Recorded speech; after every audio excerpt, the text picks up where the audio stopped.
اعوذ باللہ من الشیطان الرجیم بسم اللہ الرحمن الرحیم۔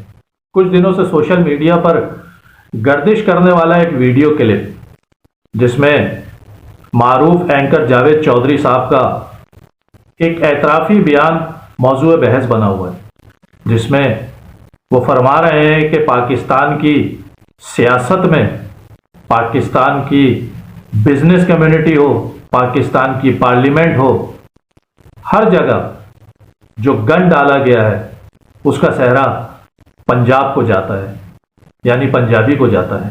یہاں تک کہ ماضی کی اسٹیبلشمنٹ کو مخاطب کرتے ہوئے بھی جو تباہی اور بربادی اس ملک میں مچی، اس کا کریڈٹ بھی وہ پنجاب کو ہی دیتے ہیں، اور اس میں کوئی دو رائے نہیں ہے۔ یہ اعلیٰ ظرفی ہے کہ انہوں نے اس کا اعتراف کیا۔ اس سے پہلے ایسا ہی ایک اعتراف معروف صحافی اسد طور صاحب بھی کر چکے ہیں۔ یہ ان دونوں کی اعلیٰ ظرفی ہے کہ انہوں نے اس غلطی کو کھلے دل کے ساتھ قبول کیا۔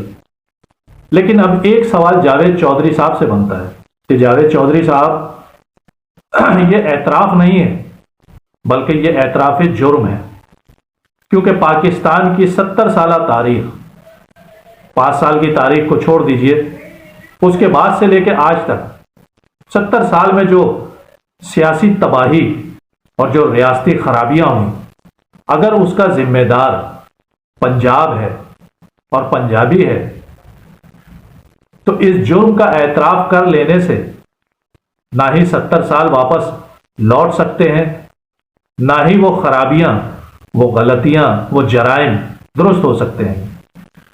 تو اس کا ازالہ کیسے ہوگا یہ بھی آپ کو بتانا چاہیے تھا، کیونکہ جب جرم ہوتا ہے تو اس کا اعتراف کافی نہیں ہوتا، اس کی سزا بھی متعین کی جاتی ہے۔ آپ نے موجودہ اسٹیبلشمنٹ کو اسپیس دیتے ہوئے ماضی کی اسٹیبلشمنٹ کو مخاطب کیا، ٹھیک ہے، ماضی کی اسٹیبلشمنٹ ہو، سیاستدان ہو، پارلیمنٹیرین ہو، بزنس کمیونٹی ہو، بیوروکریٹس ہوں، اور آپ نے موجودہ عدالتی بحران اس کا ذمہ دار بھی پنجاب کو قرار دیا، یعنی پنجابی کو مورود الزام ٹھہرایا۔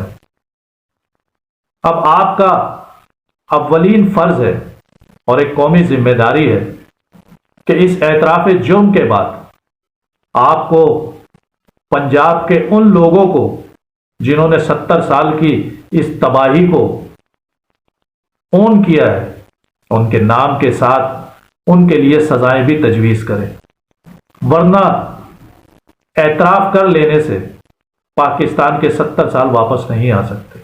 قتل کرنے والا اپنے قتل کا اعتراف کر کے عدالت سے بری نہیں ہو جاتا، اس کی سزا بہرحال آئین اور قانون میں موجود ہوتی ہے۔ تو آئین اور قانون کے مطابق جاوید چودھری صاحب کو ان لوگوں کے خلاف سزا کا بھی تعین کرنا پڑے، کیونکہ 1971 کا سانحہ آج بھی